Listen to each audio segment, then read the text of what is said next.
Greetings, nerds. This is SNN Nerd. I'm your host, Sarah Belmont, and with me, as always, is our Mr. Producer, Will Polk. How are you doing tonight, Will? Doing very well, Sarah. How are you doing this evening? I'm doing great. I already have the title of this episode. Oh, that's awesome.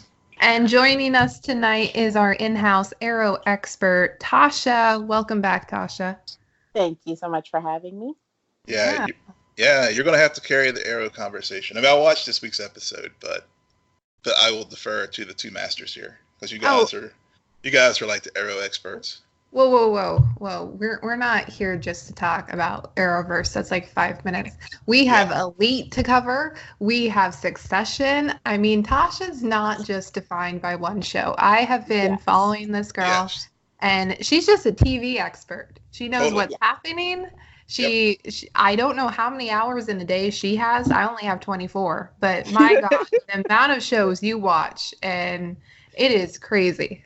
And my weird viewing habits are like randomly binging 3 and 4 episodes at a time because I never watch everything I never watch stuff when they're airing. Last weekend I watched like 4 episodes in succession back to back to just finally finish out the season.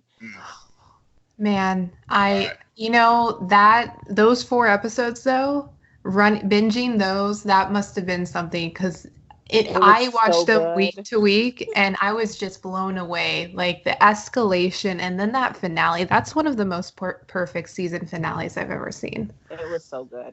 Oh man, it was so good. And Logan's face at the end was the best part because I feel like he knew.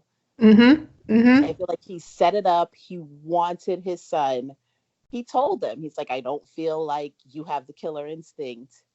Right. And as soon as he went and he threw him under the bus, he kind of turned to the side and had that little smile. Like, there it is now. Because he said, like, oh, they aren't going to accept it being me. Right. He's thrown in the bus for the whole travel situation in their company. But the whole time, he had gotten the phone call from them saying, the whole board saying, hey, guess what? We want it to be you. You should be thrown in the bus for this. You're horrible. So that was such a great finale. So the blood sacrifice. The only thing that was missing, for me at least, and there was a little of it, but this season, I am all in on Kendall and, or not Kendall, but Roman and Jerry. That dynamic was so fascinating. I love it so much. Did you read? There was an interview photo floating around online. We read that interview, right? And it's just something that happened between the actors behind the scenes, and they were just like, "Oh, this works." They just naturally had that chemistry, so they wrote it into the script. And I love when stuff like that happens. I mean, we saw it happen on Arrow. It happened on my gosh, there's like a detective show where the tech girl and one of the CSIs or whatever. CSI. Oh gosh. NCIS. No, it's not that one. Acronym. CSI. This the original. No. No. Oh my God, we're a mess tonight. This the guy from SWAT. He's on the SWAT show now, but he used to be on the Profiler show. Oh, I know. Criminal Minds. That's the one. Yeah, that was a good show. Yeah. That was a very good show. Those two, like, they just met behind the scenes and they started flirting, and it was something that they wrote into the script because they were just like, wow, these two are a mess.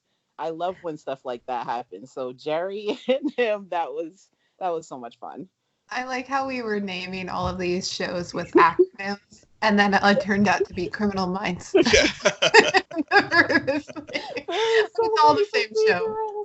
It's all the same. I will get around to it. They're all the same. It's a police procedural drama, just different night. I won't get into it. I have my procedurals. It's called the Arrowverse.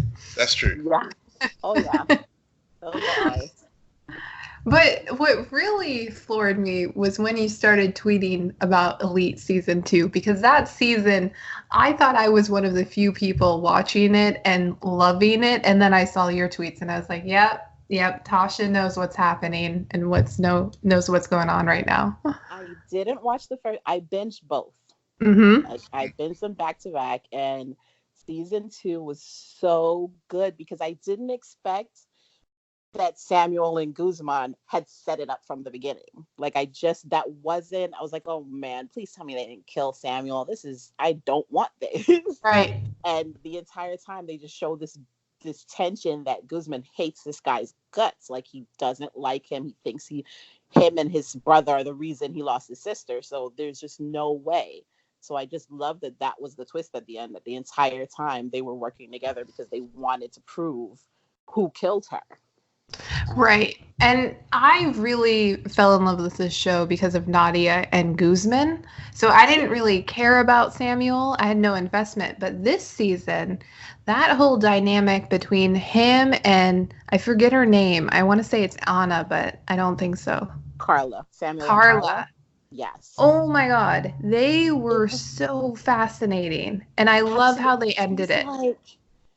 I feel like Carla's kind of a sociopath. She definitely has some daddy issues. Like, there's a cruelty to her, and it's like she doesn't want to be that way. She definitely has daddy issues, but there's like this very closed off, very strange kind of cruelty about her. But there's also this softer side that she's always kind of hiding from everybody, and it's weird because you see her like play it. Like, the actress is very good. There's a struggle in her to try to be a nice person. It's very fascinating to watch the two of them because they like each other, but they hate each other, and they're always trying to manipulate each other. It's very weird.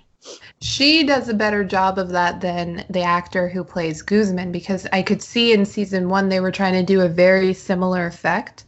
But and maybe this is just the difference between females and males, because we see that all the time with the male characters where they are originally a bad person or perceived in that way, very cocky and arrogant. And then, of course, over time you see that softer side, and then that's all you see. Like, suddenly they've gone from the heel to the baby face.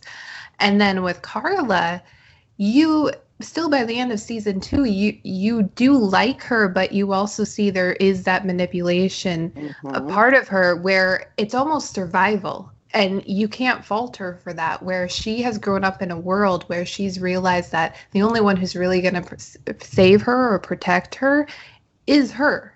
Yeah. So it's not about needing a man. It's not about Samuel or anything. Even though she's drawn to him, she also knows that in her world, attachments are short term. Yeah, and it could be it's something that's easily used as a weakness. Like, her father will manipulate it, and she doesn't want to give anybody that kind of upper hand over her. So it's very much it's a struggle for her. And it's her character is super interesting this season. Oh, absolutely. I wish that there were more characters like her on TV. Yeah, because I think that's very true to for a lot of females right now, and that independence and ability to not necessarily have to be in a relationship. Wow, things just got personal. Will. I was just sitting back and just enjoying the discussion of the week 2, because I knew you guys were gonna like just totally gush over the show. So. And you've told me not to watch it, so I'm just like, okay. It's just, Will, there's shows I recommend to you, and then there's shows that I don't. Yeah, and that's one you you recommended not to watch. So I can't picture you dressed up in your Flash costume watching Elite season 2. I just can't picture that. Fair enough. Yeah. I have a feeling that the entire high school 13 Reasons Why drama of it is just going to be like, that's not for you. Which this show does skew very 13 Reasons Why, but it does it better. Yes, it does. And it's shorter season. Like, the whole 13 episode thing, Netflix has to start getting over, because I think their shows that are 10 or 8 episodes are far superior than their 13 episode long ones. It's the same thing with our shows, with the CW shows. The longer, sometimes it's just short and sweet. Like, the storyline is tighter. It makes more sense. When you're trying to, all that filler, it doesn't help anything. Absolutely. Very much so. Which, I mean, speaking of that, Watchmen debuted over the weekend, and it's only 9 episodes. so great. I loved that. I didn't expect to like it as much as I liked it. So did you read the comic? No, I didn't. I didn't read Okay. the comic. The only thing I did was I saw the movie and I didn't like the movie, which is insane because they had such great actors. And I was bored to tears in that movie for some reason, but I loved this episode. Like, I really loved it. You were bored to tears because my nemesis directed the movie, and he just is known to direct and produce very good trailers for movies. And then when you're watching the movie, you're bored to tears. Yeah. Okay. Well, good thing is this show has nothing to do with the movie. So if you haven't watched the movie, you're to be forgiven. And don't feel bad. And don't feel bad because you haven't watched the movie. You're not missing anything by because this universe is really more. I guess I've heard back and forth as far as whether it's a direct sequel to the original comic or it's in the shared universe. So, but yeah, I think it has enough elements in it that it is I would call it a sequel to the comic. And, that's one thing, though, that watching the episode, as much as I liked it, it was very refreshing. I love the world building. I love how they did not spoon feed information to anyone about anything, and we were just following the characters. It was very natural. I still felt, having watched the movie and being the one of the people who really was invested in the movie just because of the trailer, like, that trailer, if you haven't seen it, it's one of the best trailers ever, I think. I remember watching that so many times and then going into the movie and, like Tasha said, being bored to tears. Mm-hmm. But still, in knowing that this show's going to be produced and on HBO, I kind of wanted to give those characters where I thought I was going to get this epic story. And I wanted to see that all here. And I understand this is the first episode. 9 times out of 10, I always hate the first episodes of things. So I did enjoy this episode. There was just this absence of those characters that I know are coming or are part of this world. Because there is one character that is part of this world. Yeah, Dr. Manhattan. He has been shown in trailers. So he is coming. Well, Dr. Manhattan was shown in this one. I mean, he was shown on Mars when his whole structure was collapsing there. Yeah, but they've shown him in other clips. Yeah. So we know he's in this universe, and he's coming. Yeah, but the comedian's dead, so he can't return. Well, yeah, and I'm not talking about the comedian. I'm talking about Dr. Manhattan. And then also Jeremy Irons' character is also, I think, Asmodeus. So yeah. The character who reminds me of one of my least favorite shows, Pennyworth. Mm-hmm. Yeah. Did you watch Pennyworth? Nope. Yeah. I tried. We tried. I tried to give it a good college try, but yeah, it just didn't. 3 episodes and then quit. Oh. I made it a 4. And then quit. I made it till 3, and then I was like, no. No. And yeah, people still rave about the show. Anyways, that's a tangent. Yeah. Going back to Watchmen. All right, guys. More thoughts about it. Like, it opens up Tulsa, 1921. Mm-hmm. A very historic, entrance in a show that is... this is what I love about this episode.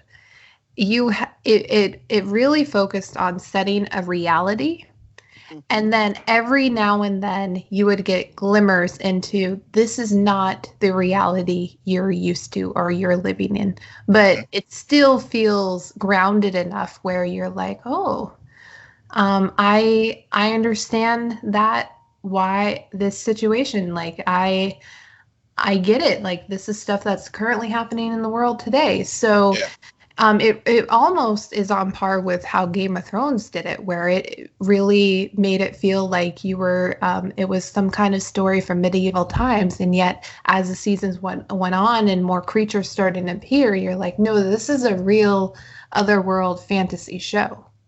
Yeah. I felt like you could connect to like the people, like you see Regina King's character and she's like, okay, I'm just a mom, just at school for show and tell, and that's normal. And then she's driving her kid home and we're raining squids. Just squids. Yeah. It's raining. It's just normal. What? So that's just like, okay, this world is very different, but there's something so grounded that you're like, I can connect to the mom part, but the squids, I don't know. Yeah, I completely agree. I mean, the groundedness. It was two things actually from at the very beginning, because one, you had the silent movie that it just because it really, when you think about the time period 1921, you really juxtapose that silent movie with what other big silent movie came out around that time, Birth of a Nation. So where you had in the Watchmen, you did have this true character, Bass, the sheriff, who was Bass Reeves. Bass Reeves was actually a real person. Not because I know a lot of people are focusing on the Tulsa massacre, but in that opening sequence, there was actually two historical figures, and I knew about the Tulsa massacre, but I actually learned about Bass Reeves in this show. He was an actual U.S. Marshal, one of the first African American individuals, and learning more about him, I think the Lone Ranger character was actually kind of based off of his exploits and adventures during that time period. So you had him as a sheriff coming in, and then of course you had the Tulsa massacre, which again, as you guys talked about, definitely set up this real world, this grounded this show, which really caught me off guard. As far as I wasn't expecting that kind of opening to a comic book based show. And I don't think anybody was. It really, and given that was the context, it was like, oh, okay, this is, I was instantly like, oh, I got to see what you're going to do with this. And as Regina King, badass. I mean, she's just, but again, outstanding character. I love the scene in the school because she's trying to teach these kids, and then you have the kid, and it had all these little Easter eggs throughout in the classroom. I mean, you had the poster of the presidents, and of course you saw. I was like, "Is that Robert Redford?" It sure enough is. and been president for like 40 years. He's like, yeah, and the kid like the Redfurations. I was like, because I watched the show. I watched it twice, the pilot, and I was just like. The first time I missed him saying Redfurations, but then the second time I was like, "Oh, he said and then of course the other thing that I noticed was Ashley's kids, Angela's kids, they're white. Yep. And so it ties into that Redfurations because that was. Basically, you had the Black Wall Street that was destroyed by the mob in 1921, and then you see, because of the Redfurations and all this other stuff, this new economic empowerment in that community where African Americans are like the ones who are in the nice middle class homes, and so it was just great how they just sort of set that whole world up for even more things to come in the episode, and of course this season. Yeah. I think a lot of us now want to take Angela's attire, and that's the Halloween costume. Oh yeah, for this year, because oh my god, that I love that costume, and it was just great. But another character who I thought was used really interesting, because I like how they set up this whole. The silent movie opening caught everyone off guard. But then as they transition into present day and meeting the cavalry and also the police force, and how it is very like similar to cowboys and Indians. Mm-hmm. And just in how the names and everything, like that fight sequence at the end, like all of the they were on horses and there's cannonballs and it's like this is present day and yet it feels like a war that is happening in another time, like in an older time without all of the technology we have right now. So it was really interesting, even with the pileup of bodies that's happened during World War I and all of the trenches. So but the character was the Looking Glass, because I like how the cavalry is making this homage to Rorschach with their mask, and yet with the Looking Glass, when they put him in, I forget what they called it, then you got to see why the detectives wear that mask. Mm-hmm. And it's and flash all of those images, and it does become all of a sudden a Rorschach test, and I thought that was genius. Mm-hmm. Yeah. It's like they're both using the same tools to fight this war, but in very different ways. And I think that's really ingenious. Yeah. Yeah. It was an ingenious move, and just the way they did that interrogation to figure out, is this guy the 7th Cavalry white supremacist?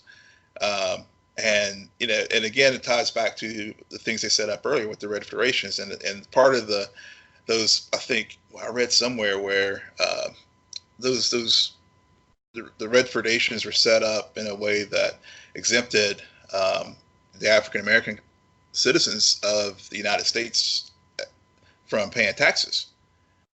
So the thing that was the part that gave him away prior to Renee King just whooping his ass was the fact that he said yes when the question was asked, should all Americans pay taxes? Yeah. But it was just that whole scene. I mean, you had this clearly in this world. You still had the images. You still had 9/11 didn't happen, and because you saw the two towers still there, and just all the images that they used in that sequence. It was again just very, like you said, Sarah, just using the Looking Glass as the Rorschach test for trying to ferret out the subversive element. Was just very, very good storytelling, I thought, and very fresh compared to some of the rote stuff that we're constantly given each week for some other shows. Yeah, all the detectives sitting there behind the two-way glass. Like, this was definitely a new spin on doing an interrogation. Yeah, they don't have that on Criminal Minds. No, they do not. Any other thoughts about Watchmen in the first episode? I'm just excited for the second one. Yeah, one other thing as far as Don Johnson's character, the Sheriff Judd, and his motivations, because the way the show ended, it makes me wonder if he was a double agent or was his motives entirely pure, because it just seemed very very convenient how he was offed. And also it was, I guess, the kid who, of course, we were introduced in the Tulsa Massacre. Of course, it's all grown up. Louis Gossett character, which I don't think did they give him a name? I don't recall if they did or not. But we knew it was him because the letter that his father gave to him when they bundled him up to send him out of town to safety was there on the wheelchair. And take care of the little boy. Yeah. And then, of course, just the little in-universe little tie-in to the comedian with the blood splatter on the shield instead of the happy face. I love that. So predictions, do you think they're going to end every episode with something falling and then a little speck of blood just to pay an homage to that image that a lot of us tie to the Watchmen? I think, I think it's going, I mean, they had Easter eggs all throughout it. I mean, even when Angela was teaching the class with the eggs. The smiley face in the egg bowl, yeah. I mean, it's just all these Easter eggs all throughout the show. That because I haven't read the Watchmen in years, but I've read Doomsday Clock, the direct sequels to the comic. I guess it was a series that came out about a year or two ago, and it's just splattered everywhere, the button. So that's definitely going to be there. I agree with you about the character, the way his death, like leading up to his death, those like small moments. Like when you see him walk away from the rest of the family at the table, and then you realize like he's off to the side kind of doing drugs, and then he goes back to the table. And then when he talks to his wife and he's like, oh, it's been a really hard week. And I'm just like, why does it didn't feel like, oh, it's a hard week because, a cop got shot or whatever. It felt like he was hiding something. It felt like there was kind of a guilt or a weight or something else that was on him. Yeah. Which is why I spent the entire episode waiting for them to show him being part of the cavalry. I spent the entire episode, and which would have been the easy choice to make. Yeah. Because that's the cliche. We've seen it 1,000 times where we think that the main character, they have this quote unquote wiser person who's able to protect them, but then it turns out at the end of the episode that person's out also working with the enemy. And I'm so glad they didn't do that, and they made it the harder way, which was to kill him. And honestly, during that at the end of that end fight sequence, when they end up crashing the ship, I was like, oh, he's dead. Okay. And then he comes out and they start laughing, and I was still waiting. I'm like, okay, where's the shot? I was expecting him to get shot. Yeah. Exactly. Where's he going to shoot him? So they just dragged it out. It was coming, and then they made it more of a statement, which is going to tie into a lot of what they set up, because there is a political game happening right now. Yeah. And I mean, he made the decision to allow the police force to no longer have to stick with that protocol to release their weapons, because they are under threat and attack and fear for their lives. So now the police force are weaponized.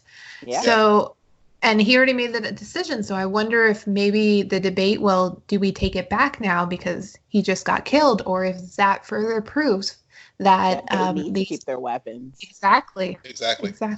Yeah.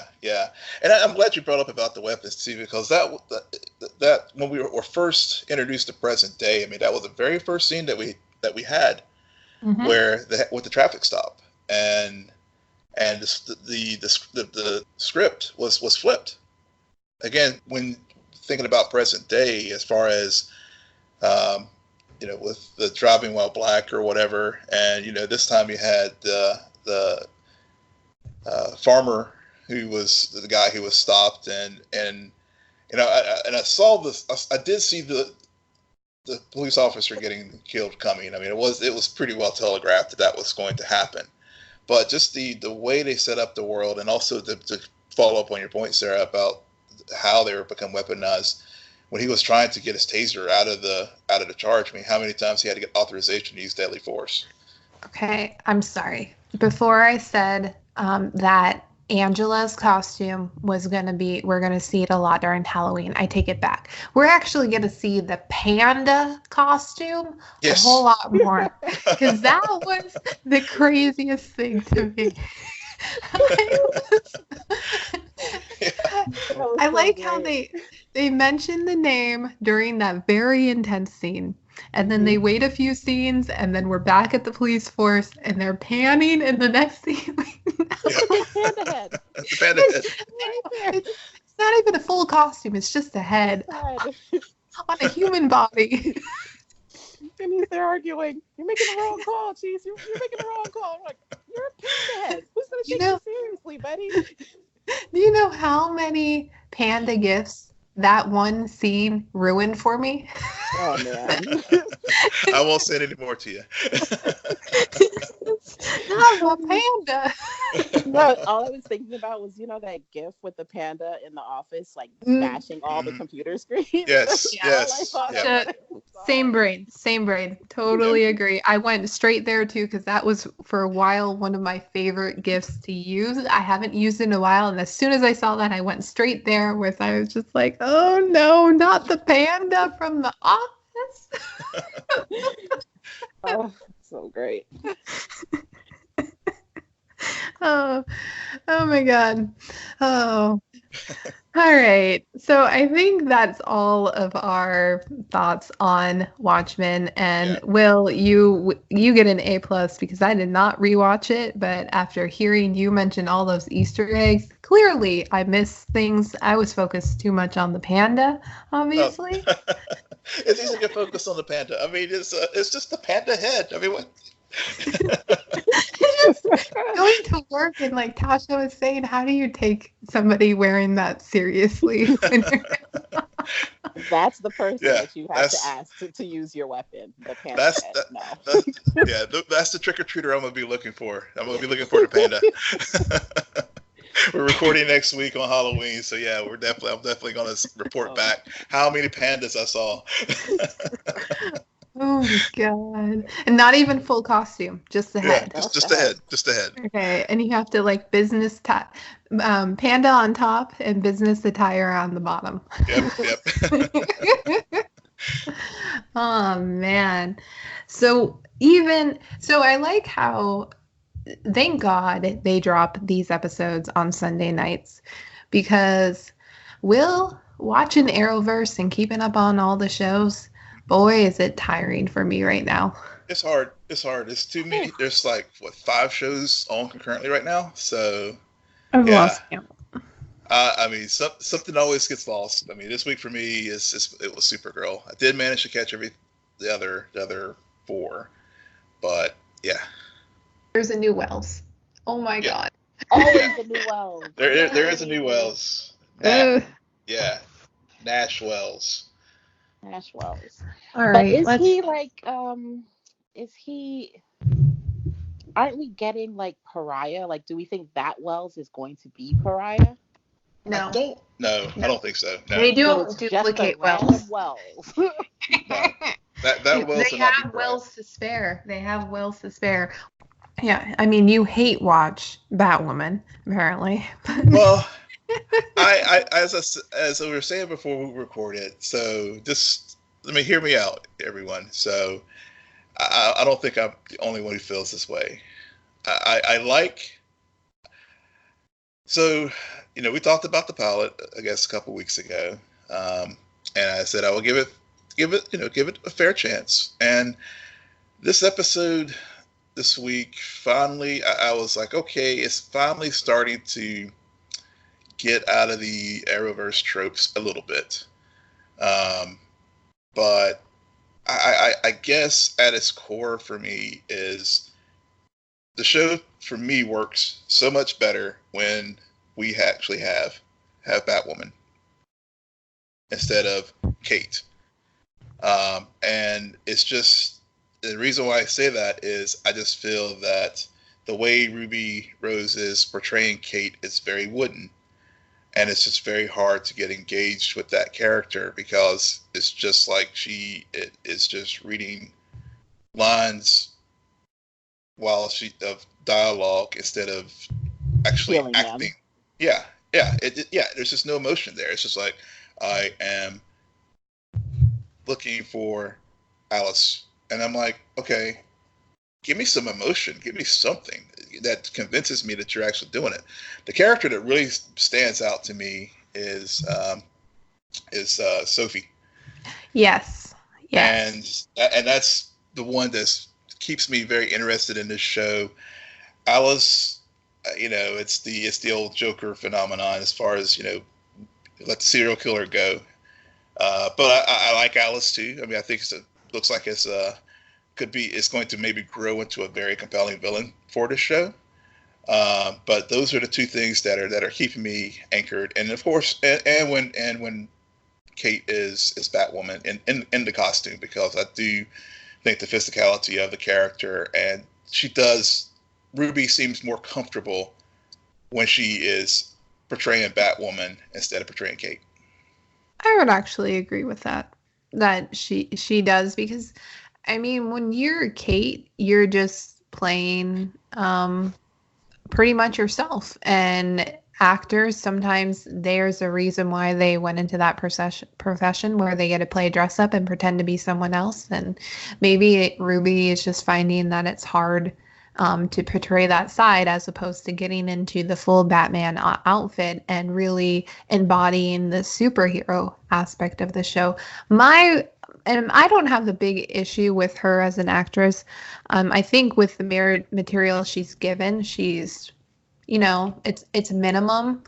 There are, of course, I don't think it's nearly on par with Stephen Amell or Grant Gustin in terms of, or even Melissa. There we go. For some reason, which, I mean, I watched Supergirl. I don't remember anything that happened because the last season continues to have far superior. Yeah, I agree. This season has been a letdown to me so far.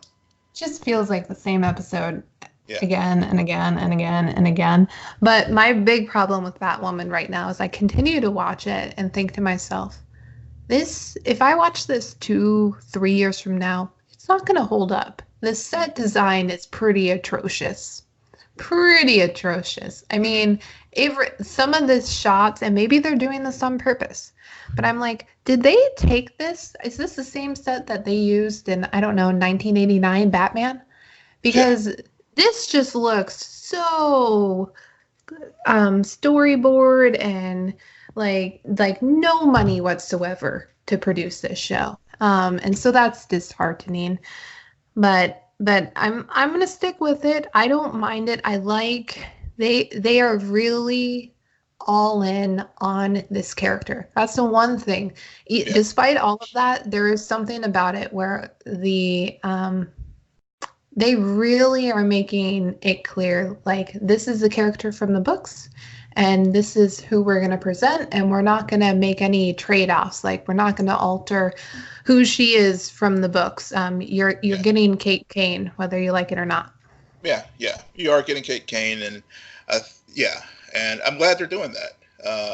And the other thing I'm hoping that they do is they step out of Batman's shadow, because the way I feel like, just address it and move on. You don't need to constantly have the I'm better, I'm this, I'm that lines. It's just like, okay, we get it. You're different. Move on. You don't need to put such a point on it every single week. Maybe, I don't know. I'm wondering if, they're basically saying that this front half of the season is not in tune with what's happening for all the other shows. Yeah. Or at least that's what I saw in it. So I'm wondering if maybe some of that is stuff that, once we get to the crisis, once she's caught up and on par with all the rest of the shows, some of that stuff that people don't like in the first half of the season, they're going to push it aside and then get into the real meat of the story without focusing on, oh my God, we need to prove that she's better than Batman. Just make her be better than Batman. I mean, the character we got in Elseworlds, she was already arrived. Yeah. Mm-hmm. Wearing the red wig and everything. Yeah. I actually like what they're doing with the Batman element of the show. I don't know why. I like that going into with the pilot episode, there was she despised that character because she blamed the death of her mom and sister on it. And then she discovered the truth and realized also, more importantly, that it wasn't his fault. And that now is she's always adored her cousin. That's very evident throughout the show. But now I think she's even becoming, has a deeper respect for Batman and what he symbolized, because there is a shift, especially in this last episode, where she realizes that by doing this, by putting down the soup, it's not about personal vendettas. It's not about saving her loved ones. It's about the city and really being a protector and making sure that everyone who lives there is safe and no one falls off of bridges. So yeah. I don't know. So there's elements that I like. And I like that they're not shying away from it. First season of Supergirl, they completely shied away from Superman. And then as the seasons progressed, they started incorporating him more and more elements that we all knew into that show. And it seemed to breathe life into it. So I actually don't mind all of the references to Batman. Yeah, and like I said, I don't mind them, but I was worried that it was just going to get kind of repetitive. So I think you made a very good point how this episode in particular, she has made the realization of, I'm now the protector of Gotham, and I'm hoping we'll grow from that. And yes, the Batman is still there, but it's now let's really focus on Kate's growth as the protector of Gotham. Right. And especially not being a crow. Yeah. What's with all of these flying people? Like, you have Batman and then the crows. Yeah. Oh, God. All right. So, Tasha, how are you holding up? I mean, it's the last season of Arrow. I'm good. I feel like I'm with Steve. The show ended at 7:22.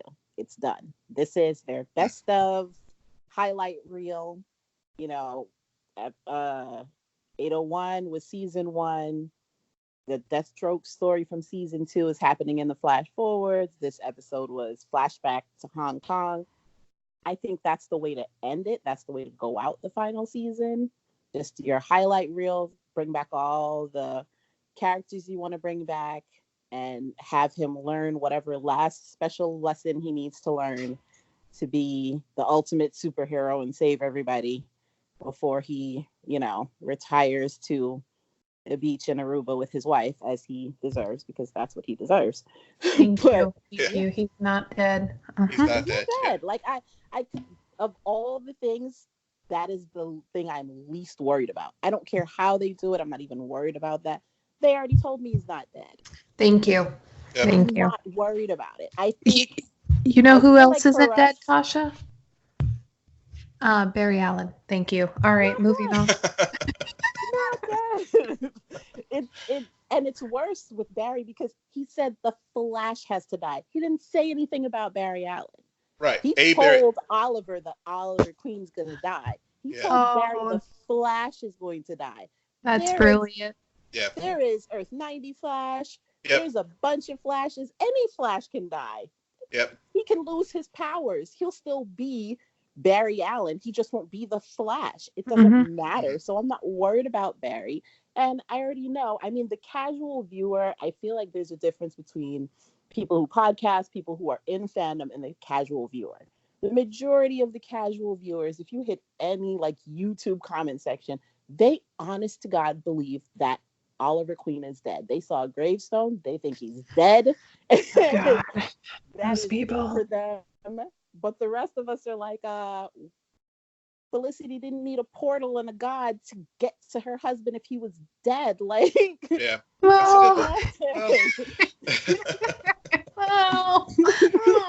They be going to Valhalla together. The monitors, doing Oliver solid for leaving his family.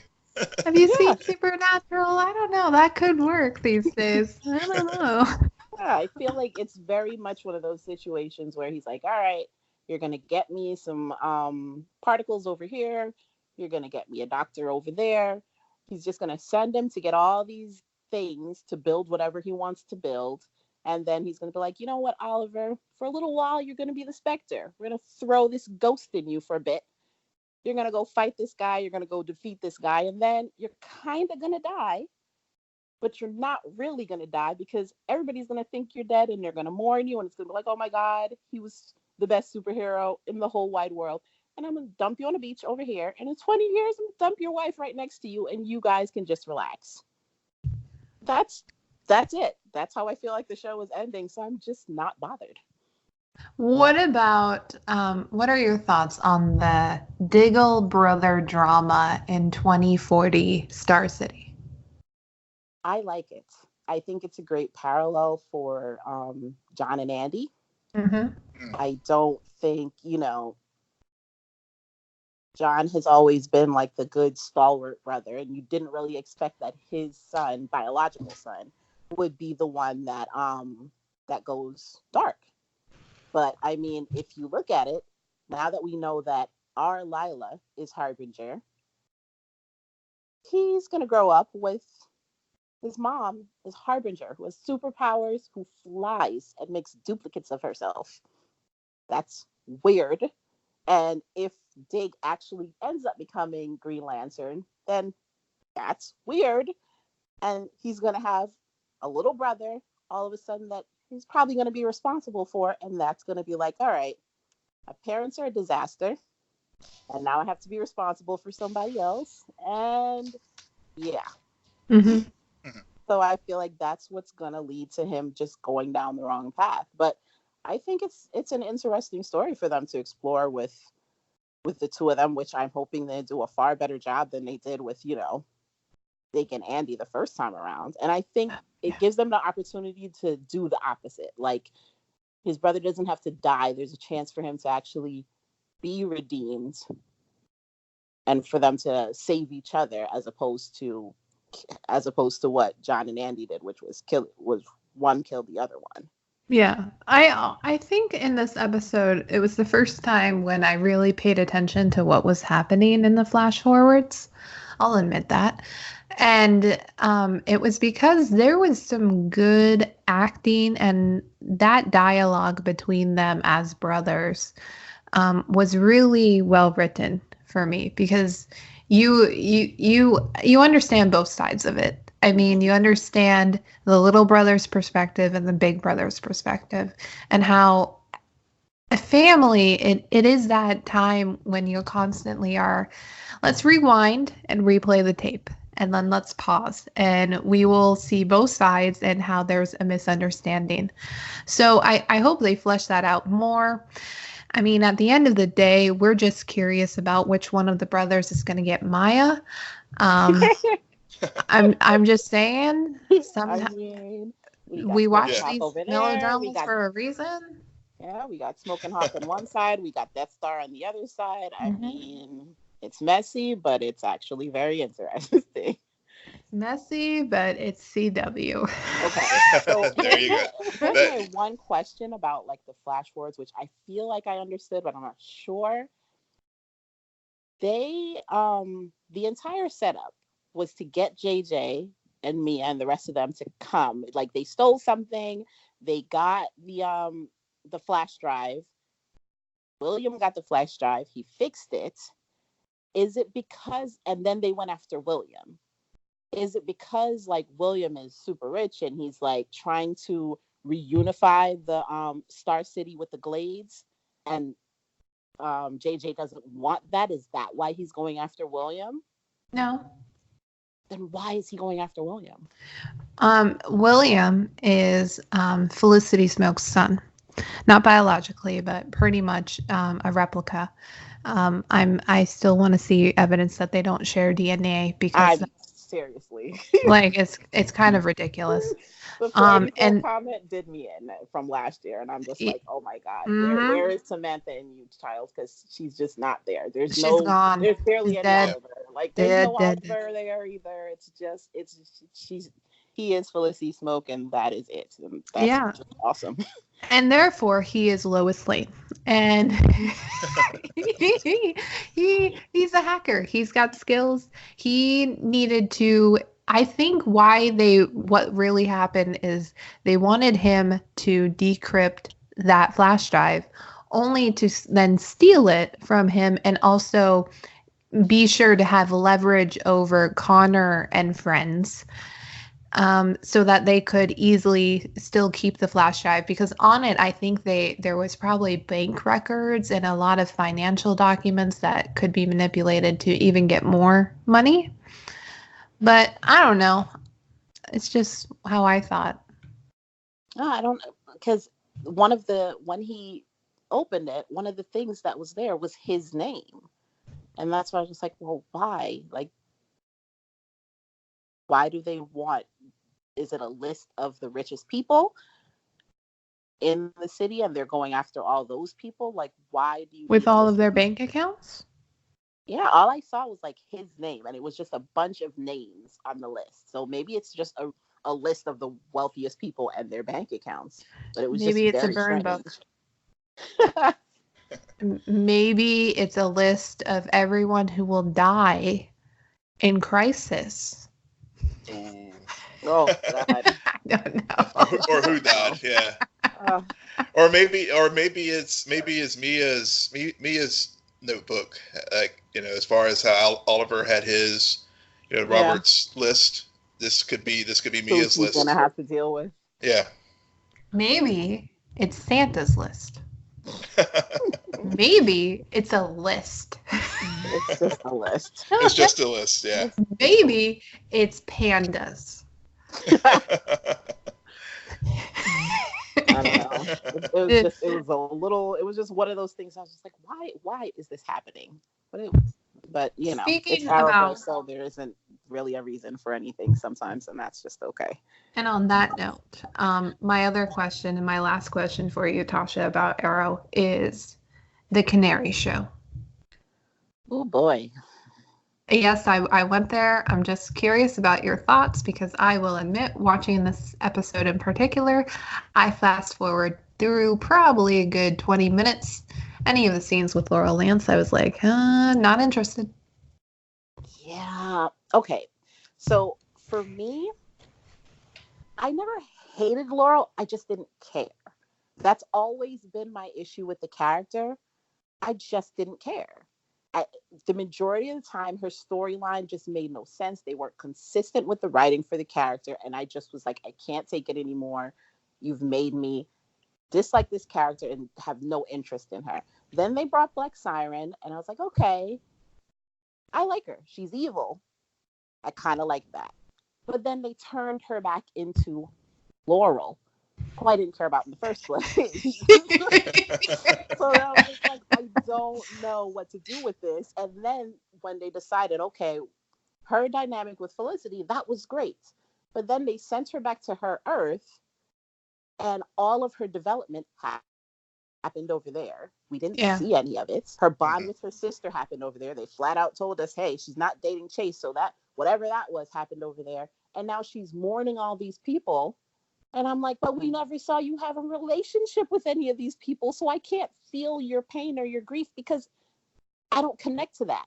Seriously. Oliver putting on his wedding ring, I connect to that because I saw him marry this woman. I saw him have a relationship. I didn't see any of those relationships, so I don't care. Mm-hmm. So now it's like, okay, we're going to develop a spinoff around this character who's always been inconsistently written. It's just always been poorly written, and they underdeveloped. And even when the actress is putting the work in for it, they don't put the writing in for it. And then Dinah has just always been, she's a flip-flop character. She wants to be a canary, then she doesn't. She wants vigilantes, then she doesn't. Yeah. But let's not give Katie Cassidy too much credit there, because Katie Cassidy, for me, is like Ruby Rose for Will. Wooden. Wooden. I think it's a lot of it was, I honestly believe it's miscasting. I just think she was poorly cast. I've seen her in other things, and when she was in Melrose Place, I will be perfectly honest, she was probably my favorite character on that one season of the show. Honestly, that was the character that I liked the most. I just don't think she was well cast for this part, and they've never put the writing in. So there's nothing for her to do, and there's nothing for me to connect to. And I'm just like, I don't see why we need to have a spinoff. I understand that she has her fan base, but I don't see why we need to add this character to this spinoff, what it's going to benefit. And I feel like that decision was purely marketing, not story.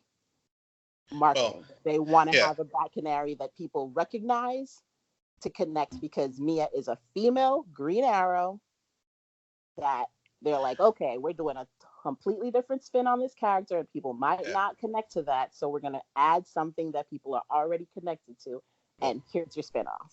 Yeah, well, and another thing too, I mean, this is just a pilot, a backdoor pilot this season. They haven't been signed to series yet, so we'll see if people actually tune in for it. And so it's not guaranteed. Nobody's going to tune into it. Well, I think people will tune in for it, but it just shocks me if it was purely for marketing and profit, considering Arrow has had not the best ratings in a while. So you're already taking probably your least watched Arrowverse show and now making a spin-off of it because it's ending. And you're utilizing characters that the audience have been split over for all of its run. Like anyone who has, and I love how you put it, Tasha, because I've said very similar sentiments. Laurel is the most consistently inconsistent characters on TV. Like, period, and that's that. So, and she's so decisive. Some people love her, some people hate her, some people blame the writing, some people blame Katie Cassidy, some people blame both. How is that going to really flagship its own show? Like, you're only going to get a half of the audience, if that, and maybe a few others. And then you have the hazard that is coming called Harley Quinn. And the Birds of Prey movie. So and you'll have the Harley Quinn. Put a big block on any, any characters that they want to use. They're not going to be able to use in this because they want them for the movies. And I honestly, the reason I say I feel like it's marketing is because they're like, okay, they feel like Kat already has the Shadowhunters fan base. She already has a good portion of the Elicity fan base because she's the Elicity baby. And then they have Katie Cassidy, who has her Black Canary fan base. And they're like, okay, we're hoping we can smush these fan bases together. And this is going to be our viewership. And that's what's going to carry this show. And they don't care. I mean, CW doesn't care about ratings. They care about merchandising. They care about, Kat really is the Elicity baby. I mean, God, that casting. Really. And they this, from what I see, this network drives on, they love that she has a fan base who did what the Elicity fan base did, which was get billboards and do all that stuff, because they don't have to do any real PR because the fans will do it for them. Right. So they're just like, all right, we're gonna use this to drive it. We don't need to spend a lot of money. We can just reuse old sets, and this is going to be the show that we're gonna build. And ratings don't really matter. I mean, they've renewed shows with like 300,000 viewers for how many seasons recurring. They don't really care. They just want to get enough episodes. If they get to 88 for them to be able to be like, all right, we're going to dump you on Netflix. They get buckets of money. We're going to throw you to TNT, more money for them. They could care less about the ratings. So that's what they're going to do. Yeah. And on that note, so a Star Wars trailer. I know. We just trying to wrap up the show. I mean, we could probably spend another hour talking about what a bunch of cheap bastards CW really are, and yet we continue watching their shows. But Star Wars dropped in episode 9, the final trailer. Reylo is coming. And I have not watched it. I haven't watched the trailer. I don't want to watch the trailer. You didn't miss anything. You really did. I saw your tweet about it, and I was like, okay, well, I'm glad I didn't watch it. I'll just wait for the movie. Some of those really major trailers, I tend to not watch them because I'm just like, I feel like it's going to set me up, and then I'm going to start thinking about stuff in my head, and then when the movie comes, and be like, no, this doesn't make me happy. So you wouldn't have had that. Wouldn't have been your reaction, because in all three trailers, they haven't told us a damn thing about what's going on. It's just all been eye candy. And that's why I loved it. It's great. It's not supposed to tell you you're gonna buy your ticket. That's just it. They really don't need. Yeah, I mean, at this point, it's just like, okay, Well, and I guess that's what pissed me off so much about the trailer was that give me something. The one that was at D23 actually got me like super hyped for the movie. Seeing Darth Ray and the battle on the Death Star and with Reylo and stuff. I mean, that got me excited. This one got me pissed off. I'm like, damn it. I'm so glad you said Reylo right now. It's just. Are you a Reylo shipper, Tasha? No. Okay, get off the show. I need this to happen, and that's. It's probably gonna. You can get it. Against it. I've just never, I watched the movie. You will be after episode 9. Will, and you know this. I told you I was on the fence about even watching the trailer. I didn't realize you were handing out passes like you gave to Tasha to not watch the trailer. I thought it was homework. Okay, so we'll take that up after the show. No, okay. My turn. Okay. Well, I didn't want to say anything because I didn't want to get yelled at, but I'll get yelled at after the show. So I watched the trailer. But I'll admit I skipped through parts because I just wanted to see. I just wanted the experience, I'm craving for some excitement, and there's some lines and there's some clips where I'm just like, I don't want to get my expectations high. However, after watching that trailer, there is some clear indication that my dreams are going to come true. No. Yeah. Or you're going to make a fan vid. Of it. Versions, but like PG-13, I don't know. But it's really hard when you're a shipper to get off the ship, and my ship hasn't even we haven't even set sail yet. Kind of, in a way, we kind of did during Last Jedi, but not really. It started momentum, and it's like and Tasha, this I know you are a shipper. It's like being on the Claro Line ship. Oh, man. Which was the hardest ship I have ever been on. Huh. It made me seasick, but I love it, and I still love it, and I still watch fan vids to this day. Yeah. Oh my God, I love them. Like you probably saw it because I posted a clip from that scene. Yeah. I was like, oh, this is totally a Mia and JJ scene, because that scene with Klaus and Caroline, I was just like, this is that. You gotta love it. There are certain things that you're just like, oh, I want this to happen. It's gonna be great.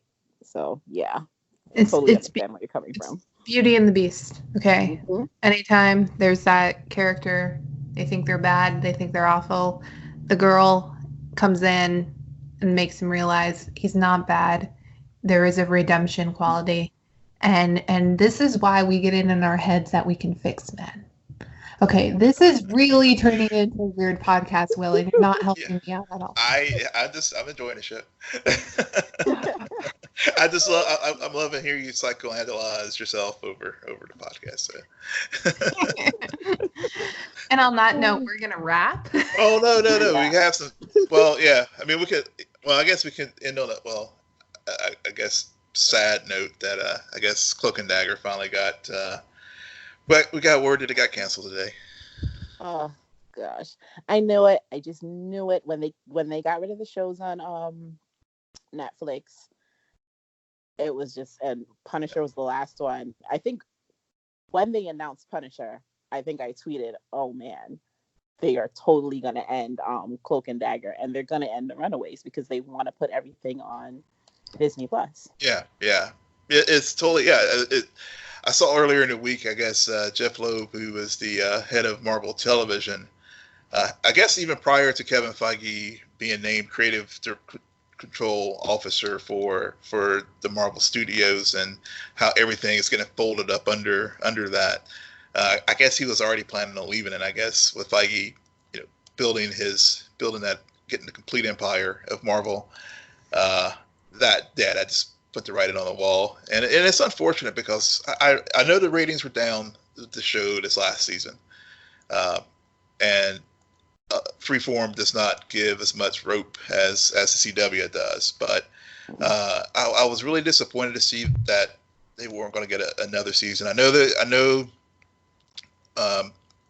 Tandy and Tyrone are going to be on Runaways for the crossover. So I was like, oh, maybe he gets 2.5. But and the other thing, I was reading a Deadline article too. I think that also contributed to it was, I guess, the options on the actors' contracts were coming up. So that also contributed to the ease of, I guess, made it easy for them to make the decision.